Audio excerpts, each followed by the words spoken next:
music industry is how black folks have been treated by the power structure. It's like you're a bastard child. We don't want you. You're not good enough to be part of us. How dare them say that? So over the next 10, 15, 20 years, I would like to see go-go reach its rightful position of prominence.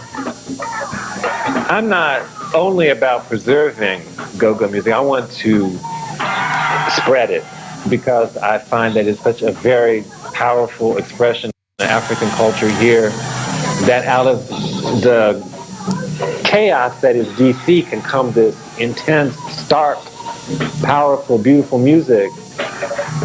And I think that people have to know about it.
The name is Bond, James Bond.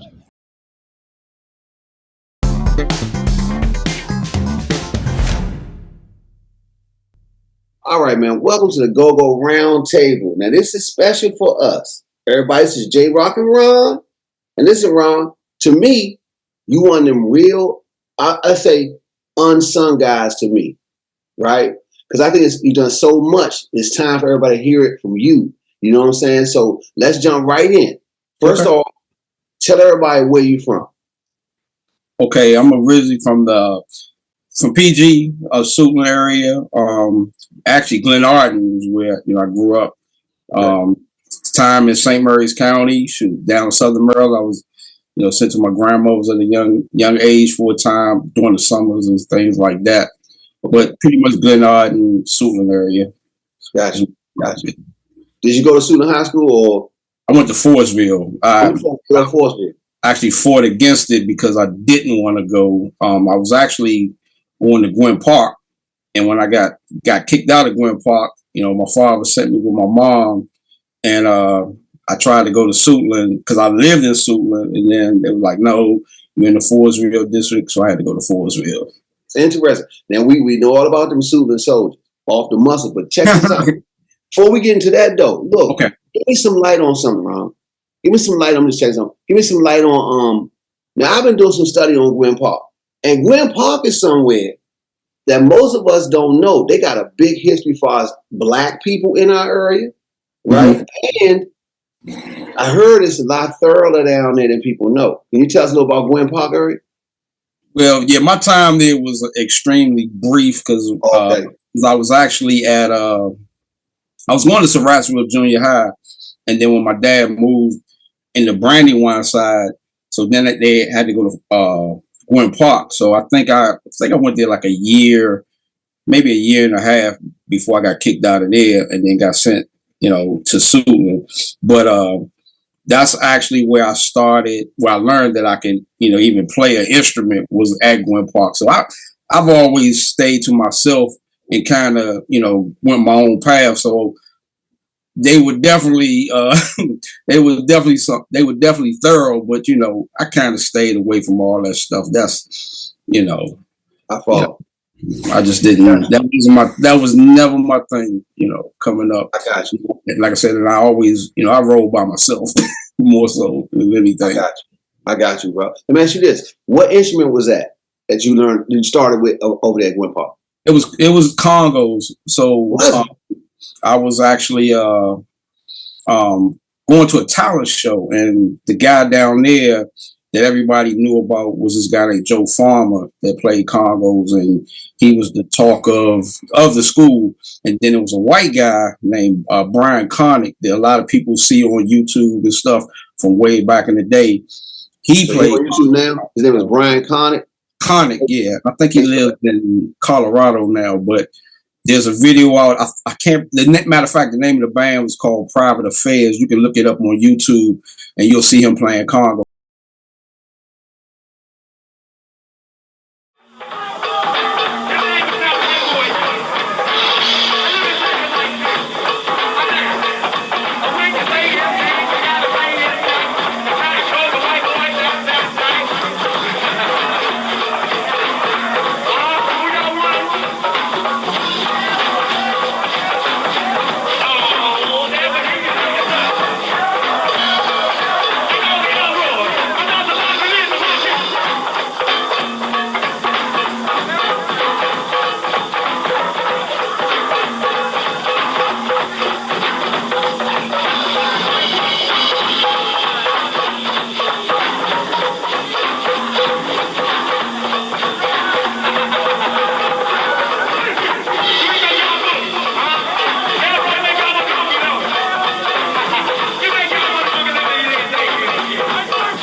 Came from Gwynn Park, and I think the guy Joe had taught him how to play congos.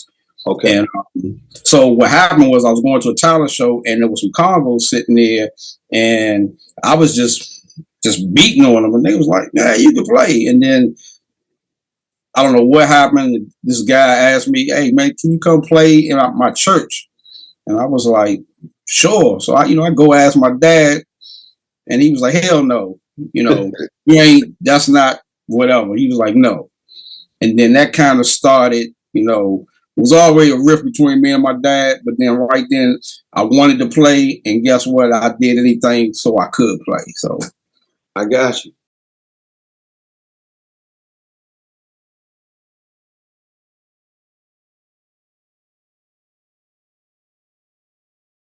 It's funny, man. One of my questions was your road to music. So is this your actual start to your road to music? What you just explained, or? Well, sort of. So when I went with my mom in Suitland, Same thing. I was in a place called I think it was Continental and City Line Towers, and so of course there's a neighborhood Congo player there, this, that, and the other thing, and I felt that I knew I probably was better than them, and so what my actual road to music was. A friend of mine that played congos, he was actually a trumpet player as well, named Jeff Barbie, had taken me to a rehearsal of a band called Exodus, and he was a congo player, and I just went with him. And something happened between him arguing with the band, and he walked out of the rehearsal, and I was just standing there, and started playing the congos, and then they, invited me to their group. So that was like my actual start with a band. What year we talking about, Ron? That was 1985. 85. Yeah, it was a band called Exodus.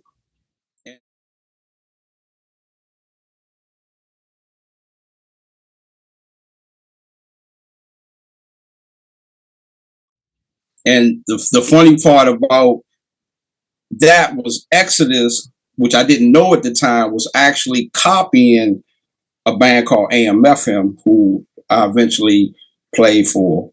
And that's something. Yeah, that's a good story as well.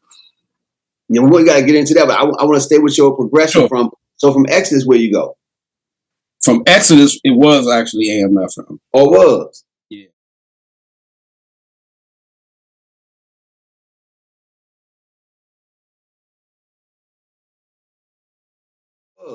Yeah, but there's kind of an in between there. Okay. So when I was at Forestville, like I said, I kind of stayed to myself, and I met this guy named Skinny who played with this band called Central Groove. And so me and Skinny started, trading tapes and this and that. And he was like, "Man, I'm playing a band." And I'm like, "Who is this Central Groove?" And then next thing you know, I'm going around with him and started hanging around this band called Central Groove. And I got to see, them kind of like, they were like almost like a rock group, a go-go. And a lot of people didn't know that. And like I said, when I got to Exodus, then that kind of tapered off from me being around Central Groove. Central Groove was the first go-go band I was ever around. And when I at 15 years old, I definitely consider myself, I was like a groupie, because I was at damn near every one of their shows, this and that. Didn't know anybody. I knew just, the guy Skinny at the time. And then right. Well, here's the funny part. I met Heartbeat and Rick,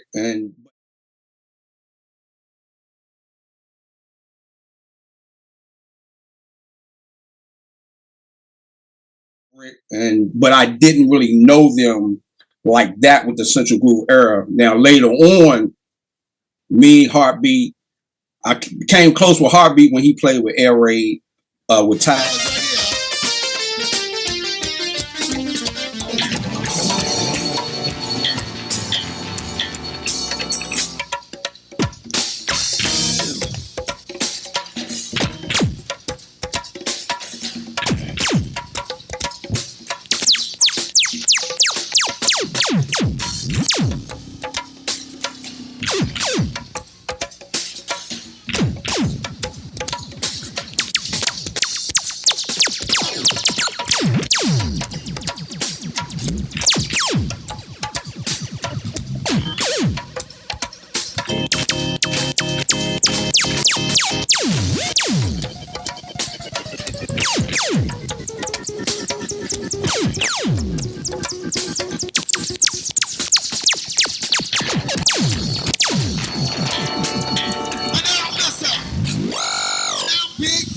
Came close with Rick more so when he was with High Cold Sweat.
Central Groove era, I'm the type person, I may know who people are in bands, but I don't hang around them. So the Central Groove era, I got to see a lot of that stuff, but really the one guy in the band was Skinny, and we were high school classmates. So that's who in that time, Rick and Jose was later. And we've been friends, rest in peace, Rick, but like 40 years. Easy. What did Skinny play? Skinny was the, as they say now, the two-man rapper. Rick was in my estimate, Rick was more like, to me, was more like Lil Benny. Skinny, to me, was more like the funk. But they were reversed because Rick was the lead talker.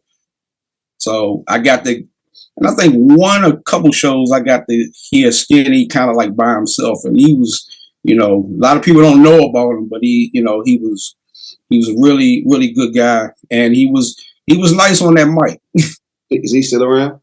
Yes. I can give you this information because he definitely has a story that. Well, depending on you, but I'll tell you something else I want to say on camera with everybody. You're one of those guys who I actually have been depending on. I still do to go to your pages because you like a historian. So I go to your pages for footage for things to support when I talk to different people. So this guy, your friend, do you have any Central Grooves footage? I'm asking that on camera now because I know you have almost everything. I'm telling you, your page has been a real library. Yeah, I have pretty much a whole lot of stuff. I mean, I can't even count the stuff. I mean, it's a lot of people out there because I was more of and still am, I was more of a fan of the music rather than, although that's what I'm in there as a musician, I was more of a fan of the music. I was a collector of it, like heavy. I kind of got out of that because when I moved back to the area in like 2007, I was doing so much that it's hard to even keep track of all this stuff that I have. Yeah. I got videos and I know music, all kinds of stuff. And what's funny is, real quick, I was living in Pennsylvania. I moved back from Atlanta to Pennsylvania in 2004. And a buddy of mine, I had nothing to do in Pennsylvania, so I was literally transferring music from tapes to CD. And I'm sending it to this guy, not knowing that, he was giving it or selling it to wholesalers and all this stuff. Because when I was in Atlanta, I never saw a lot of music. The next thing you know, from the period from 2004 to maybe 2008 or whatever, I just started seeing stuff, and a lot of it was my stuff. I mean, when I say mine, meaning stuff I transferred and put there. And then I ran into a good brother, white guy from us, well, not from South Carolina, but called Hell of a Skins fan. And then I've heard it. Look, I've heard of him for sure. His brother would collect stuff and this and that, and he would get any and everything, and because he, like, as I got burnt out, he pretty much was throwing a whole bunch of stuff out there too. And people, they take your stuff and they re-put it out, but like I said, it ain't my stuff, so I don't really care. You know what I mean? It's keeping it keeping it alive, and then people like reminisce. And so every once in a while, I'll recycle some of the videos that I've already put out, and then I'll find stuff, and I still got and I got a closet over here. I still got a stack of videos and all kinds of stuff. And then a buddy of mine that actually has my tape collection and video collection, and I think he's in a Plater now. He got a lot of stuff. I got so much stuff that I can't keep track of.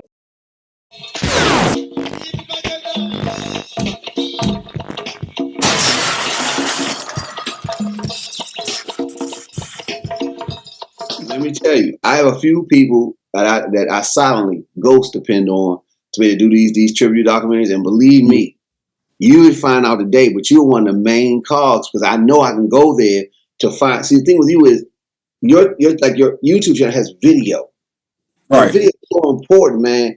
I can do things with stills, but you have. So I can imagine what that collection probably is. You know what I'm saying? The stuff you already got is like that. There's some other guys out there too. You know what I mean? It's a lot of people out there. I mean, the majority, like I said, it's not a whole lot, because a lot of people, they kind of get from somebody else, and then they, you know, they'll put out like they whatever. But it like I say, it might be a good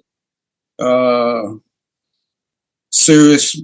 I'll say a good 10 collectors. The main one is Tolando, and this guy Tolando Taylor. He records, like, I think he works for Rare Essence or somebody, but incredible collection.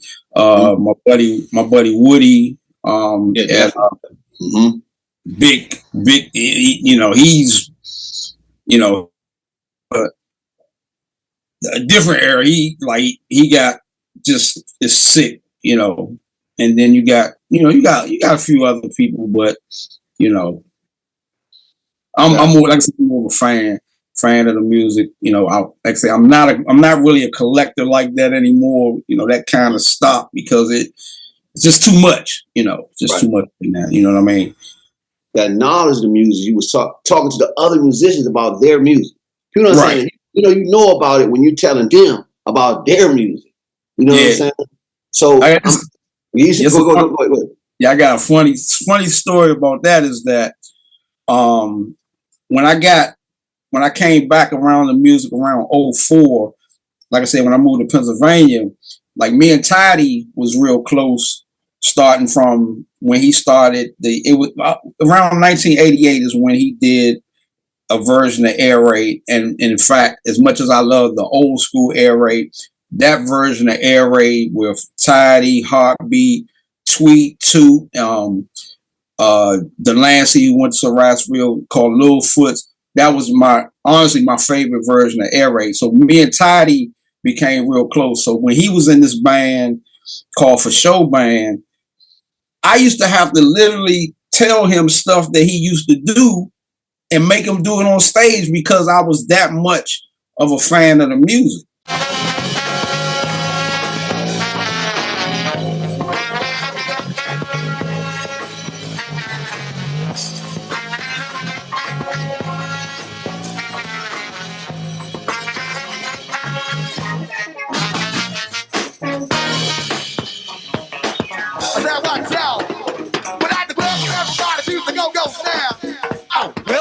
Hey, we'd like to welcome everybody to the go-go sound. To the go-go. I said Chicago, welcome to the go-go show. To the go-go. West East London, welcome to the go-go sound. To the go-go. I said you think it's not time, you want to welcome to the go-go now. To the go-go. I said, tell me, do you think it's not time, you want to welcome to the go-go stage? To the go-go. Or do you think it's not time, you want to welcome to the go-go skirt? To the go-go. Or do you think it's not time, you want to welcome to the go-go now? To the go-go. To the go-go. Go-go. Go-go. Go-go now. To the go-go. Welcome to the go-go. Go-go. Go-go. Go-go. Yo. To the go-go. Welcome to the go-go. Go-go. Go-go. Go-go now. To the go-go. Welcome to the go-go. Go-go.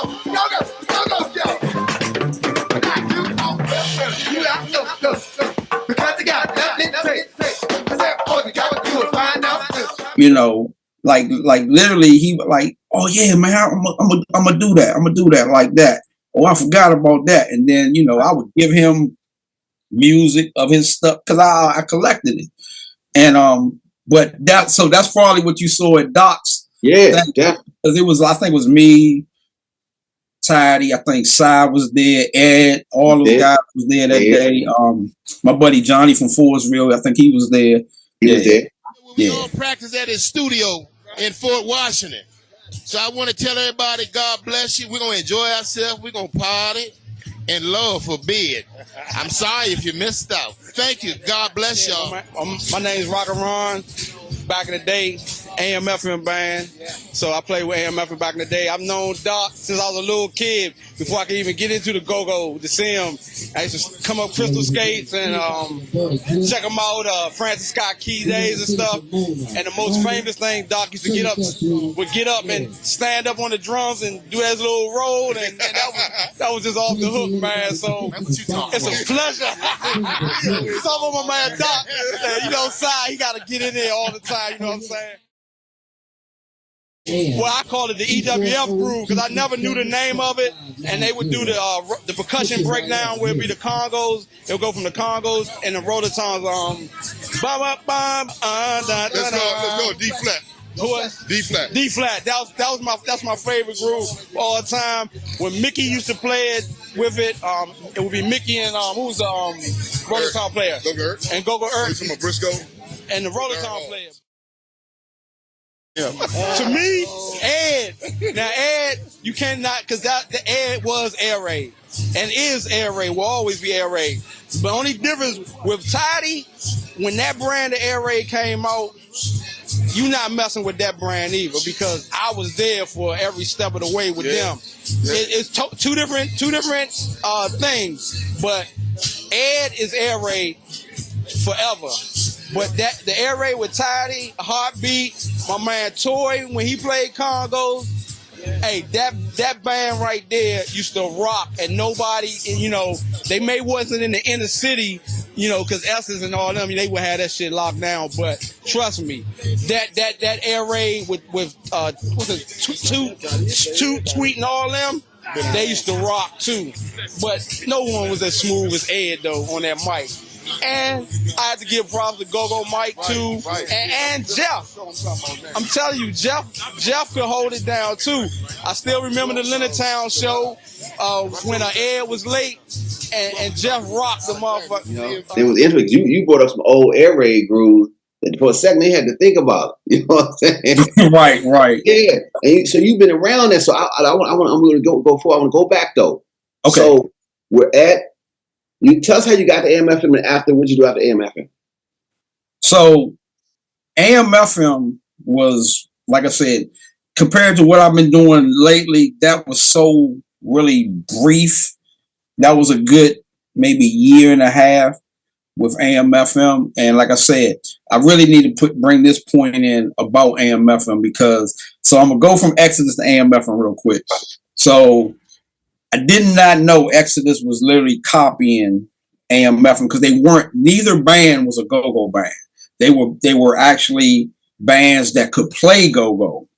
So I was with Exodus and we was at Turkey Thicket Park, and the lead singer for Exodus was like, "Man, you got to check out this guy for AM/FM. This little short guy playing the congos and rototones." So, and his name, you know, was Shorty Dud. And I was like.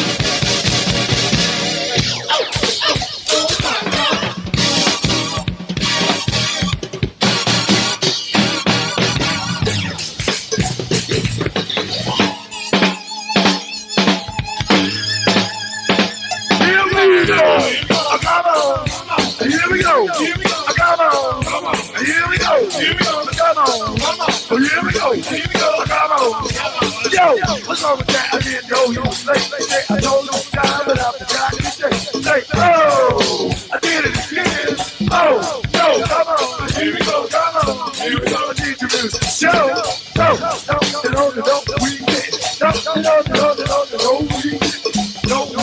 don't get us wrong. Still be out. Still be out of sight. Come on. Say no, we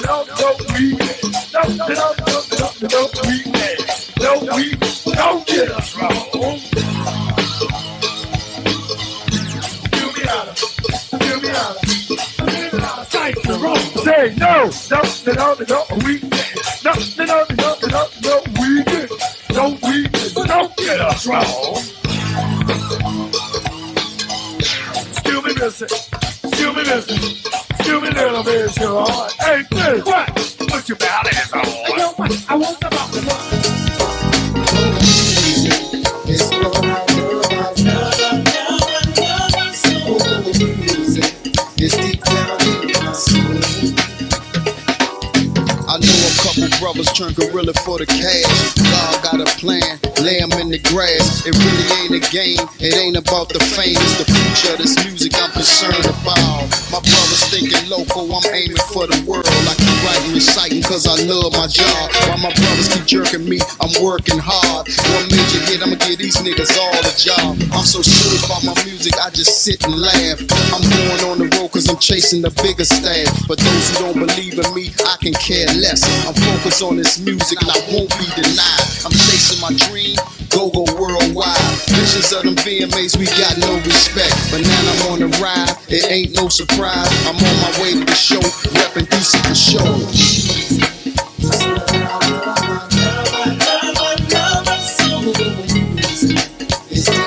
Okay, so I go, we play, and then AMF from get up there, and I watch this dude, and although I don't know who did it first, but I think it was Mickey, which is my family, but I saw him play the congos and rollertones both, and just like, wow, I never saw it. See, for me, I never saw it live.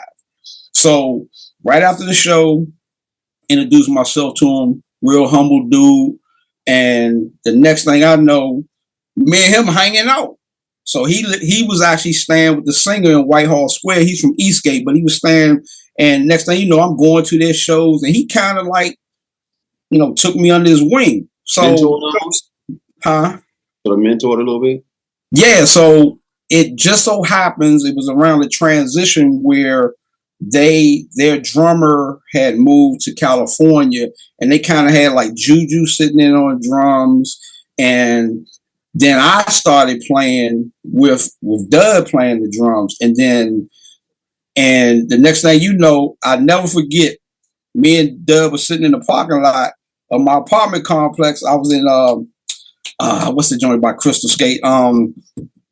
Anyway, we sitting in the parking lot, and I'm putting in the tape. I said, "Here, this is me with Exodus." Put the tape in. Man, Doug said, man, y'all sound like some shit. Like that. And when I say it humbled me to the point where he taught me. So we get in rehearsal, we playing, and then next thing you know, he's like, are you listening to me? Like he would teach me the beat, but then I wasn't locking with him. And so he was the one that literally taught me how to listen and then actually play with the groove instead of just playing. So like I said, I give much shout out to that brother, because what he taught me there took me even to today with music. So after, okay, that thing with AM/FM lasted until I think it was October of '87. And then what happened was we had auditioned for this artist, Glenn Jones, to go on the road to be Glenn Jones' band. From my understanding, we got the gig. And right before we were about to get our flight information and everything, something happened and Glenn decided to go with professional musicians. All we knew was Mike Hughes was gone. He left, the band shut down, and he was gone. He was doing sound for Glenn Jones. He was doing sound for Miles Davis. We don't know what happened. And our guitar player, Gerard Butler, started playing with a group called Sluggo. And so Gerard didn't have a car, so I'm taking him to rehearsal. So this is leading to the next group I played with, which was Sluggo. Gotcha. So when I was playing with Sluggo, well, I wasn't playing with Sluggo. I just was taking him to rehearsal. And so it was Roland, Casanova, Kevin from Pump Blenders. Both of those guys were... He was with Sluggo, Casanova, Kevin? Yes. It was supposed to have been, Max had it, Kevin thinking it was his band.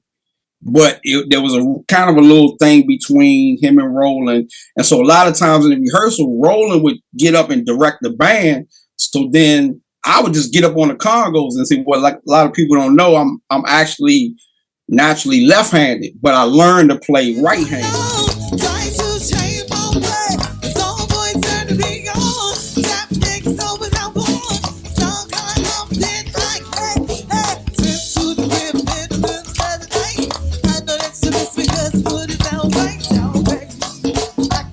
Wanna fight?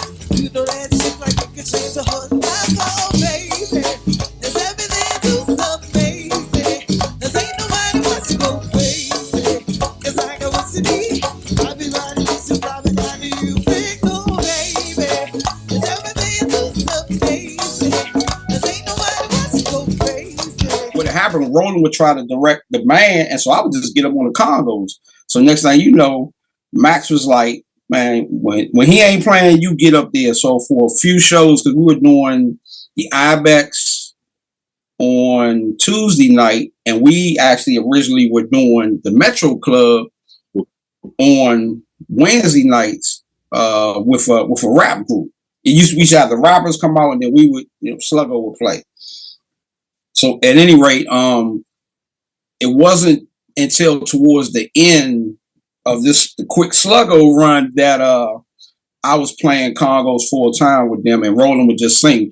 Kevin may have done like 2 shows and then he just quit. But this very important story about Sluggo. This was the end of Sluggo. Okay. We did a show at Wilmers Park down at the bottom area with Chuck Brown, and we had the P-Funk horns with us and everything.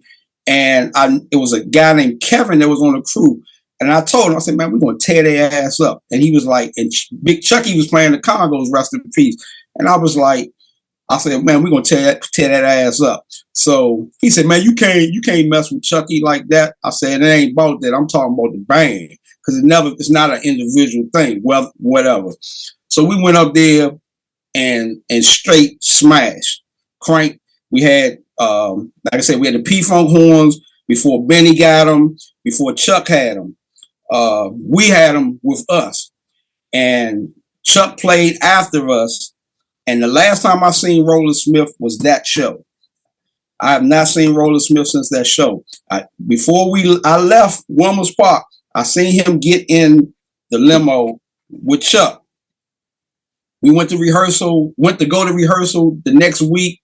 Roland never showed up. Roland was on a plane ticket overseas playing with Chuck. Chuck had replaced Chucky with Roland. That was the end of Sluggo. Daydreaming and I'm thinking of you. Daydreaming and I'm thinking of you. Daydreaming and I'm thinking of you. Look at my. That was it. So that was the stint of Sluggo, and that was like all of but 7 months in 1988. But y'all made some noise because everybody heard and knew who Sluggo was. Oh yeah, well they had made an album, a live album at Howard Theater, and they had made a couple songs, but that I wasn't a part of that. That was when Roland and Glenn were playing with Chuck. So I guess that was more like, sort of, I guess like Chuck and bits and pieces or whatever. And like I said, Keith Snowden was our bass player. But however, whenever Glenn wanted to play, Glenn would come play with us too. So we did the collaboration with African Bambaataa, which that was that Shout It Out. We did that at the Ibex, and Shorty Dub was a part of that. And that was like I said, that was real brief, and then I kind of stopped right there. So far as with the music until I think about 95, 96. Okay, let's pick up there. So 95, 96, I was selling music like these guys, selling tapes and stuff. And so I would go down to where my grandmother's from in St. Mary's and go to this ball field and sell my tapes. And what happened was, met guy that was wholesaling the tapes from me. He had some instruments in his house one day. He had some instruments, and so me and this guy, we would go down there and play with the guys down at St. Mary's. Next thing you know, we just started a band called Decency, and which lasted, basically that lasted probably about 3 or 4 months. And my ex-wife was like, "Hey, I ain't signed up for this," and I kind of let that go. Again, that was real brief, which leads to I guess 2008 is when that's where I probably picked back up around that time.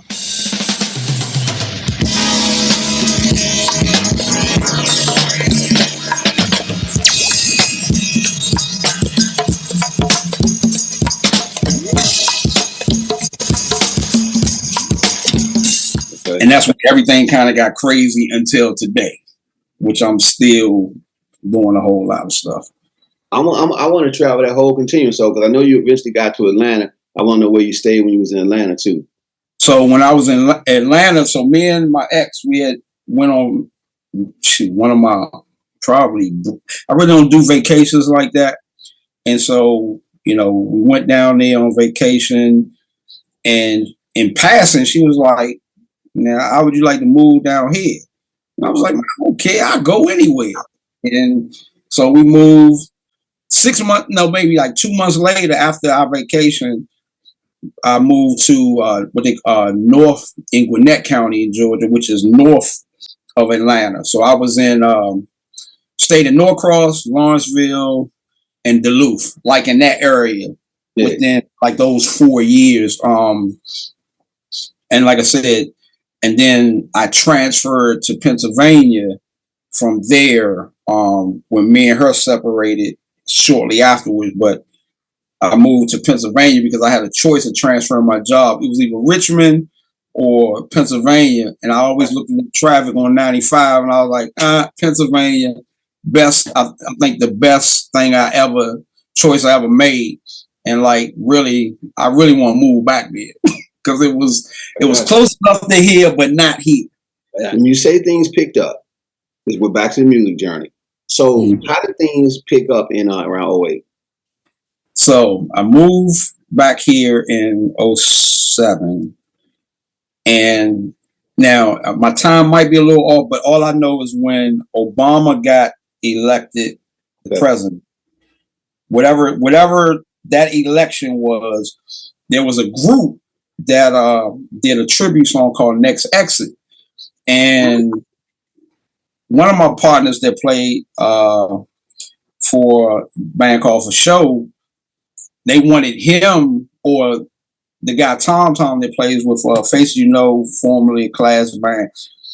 He was playing with the group Next Exit. And so they just needed somebody to lay some tracks for that song. So I was like, man, I could do that. I know I haven't played in years, but I could do that. Lay the tracks for the song. So next thing you know, we have a show on Capitol Hill to do. So the show on Capitol Hill, we played the show, and then we were just sitting in, and then next thing you know, they was like, hey, can you play in our band like that? And I'm like, sure. It wasn't gogo. It wasn't a gogo band, but in a pocket, which is now this Grown and Sexy or whatever you want to call it. But so I did it, and basically they had a drummer that wasn't, that great. So I was like, well, I could use that to get my chops up because I couldn't play. If it was a seasoned go-go drummer at that time, ain't no way I'm playing with somebody like that. So I kind of used the group to kind of get my chops back up playing. And like I said, it's like riding a bike. Yeah, you can still play the instrument, but it takes a time to get in that playing shape. And you gotta be in playing shape to play go-go. So started with that band. Was playing with that band. So now another guy that played with the For Show band had his own group. And he asked me to come check out his band called Diversified. So I go to their rehearsal and they asked me as a matter of fact, they played inauguration ball in honor of Obama at the Gold Room in Glen Arden. So that was the show that I played with them. Next thing you know, you want to be a part of our group? Sure. Now I'm playing in Next Exit and Diversified. Now the Diversified run lasted from 08 to probably 2017.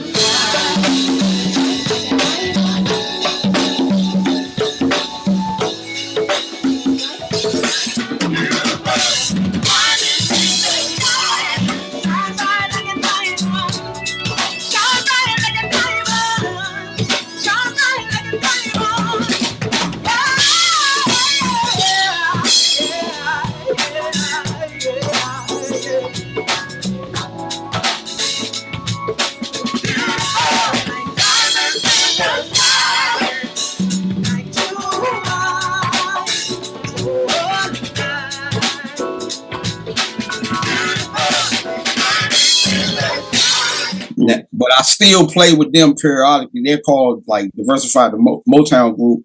You know, I still get calls to play with them. But so now I'm in 2 groups. Okay. Now, which leads to me playing Group Prophecy. Mm-hmm. So guy know Slim Jim. He calls me one day and said, "Hey, can you come to Prophecy rehearsal to show the Congo player how to play a pocket?" This was like 2009. And I said, okay. I go to the rehearsal, no Congo player. And so I don't know anybody in the band. I know who the band is, but I don't know anybody. So I see the drummer, which is Kevin Bigfoot Smith. So he played like with us with AMFM like maybe like a week or 2 or something like that. He real brief, he played with us AMF. So I knew him. So I did the rehearsal, go outside. So Saeed was like, "So how you like the band?" Like, "Yeah, the band, all right, whatever." So what do you think about joining? Like, what?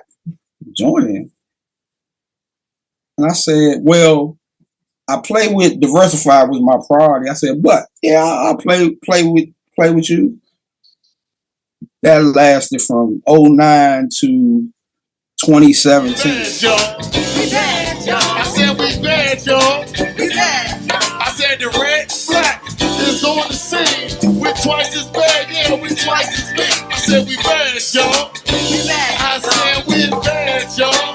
We bad. I said we're the Prophecy band. We gonna rock the house. It's just like Knoxville House. I said it's good. I said it's good to the last drop. Last drop. Now we're the Prophecy band, we come to rock the house. It's just like that old house. I said it's good to the last drop. Hey, rock and roll, I'm here. Come on.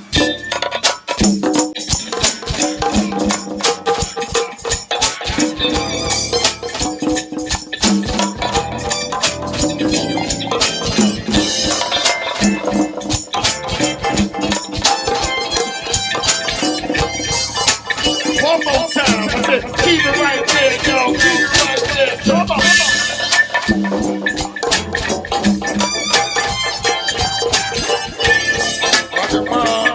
Rock and roll, rock and roll, there we go, hey.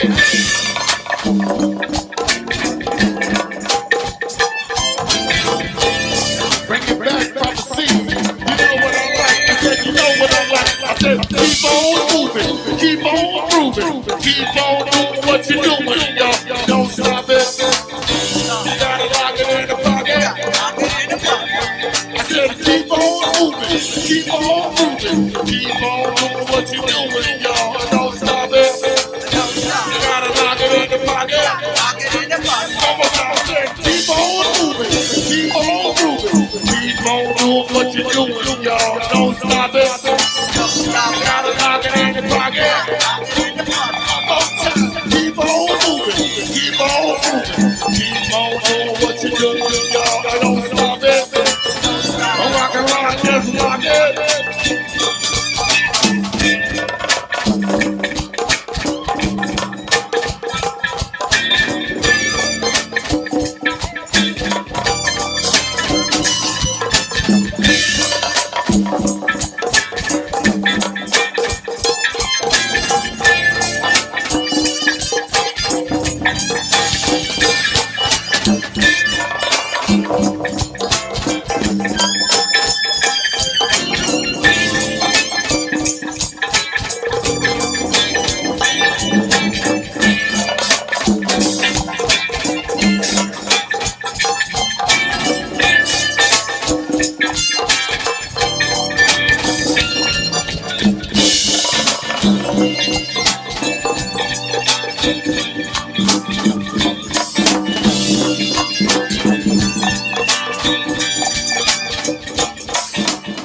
Like, so I'm playing with 2 bands exclusively, but in the interim of that,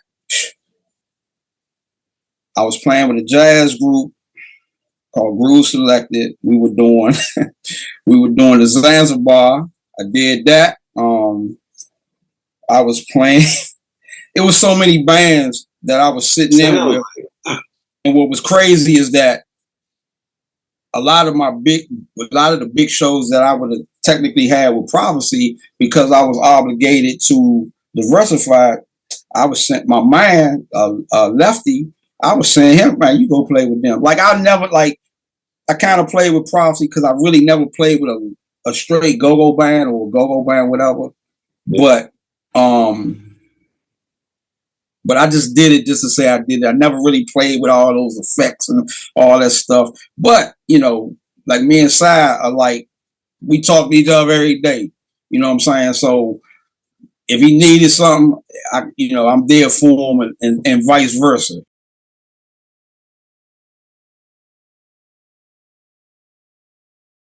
Junkyard is for go-go. That's the blueprint. That's the best go-go band in history. In history, I get the Rasses. I get even Chuck Brown. See, again, Chuck Brown took blues, this and all this other stuff. Yes, he started it. Who starts it? Jungle Boogie. Yes, blueprint. But like Mick wants to give Jungle Boogie the credit. Yeah. True enough. But he is the greatest. I'm gonna tell you something Mike Hughes told me in '99. Okay. It's the Legends, Mickey and Jungle Boogie on stage. This was after the show. Yeah. He said this about Mickey being the best. He said it might be people technically better than him, but no, this guy right here is the best. Boogie may have started the blueprint, but Boogie's kind of like in one lane. It's almost like one lane, and it's been a consistently one lane. No, this guy has taken that to this level, to this level, to this level. I'm talking about Mick. And even the people that's come behind it, the Smokes and stuff that's actually, these guys are phenomenal. No. All these guys phenomenal. But that one little dude that's just stayed in this all these years before, hey.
can't see who's at the house, baby.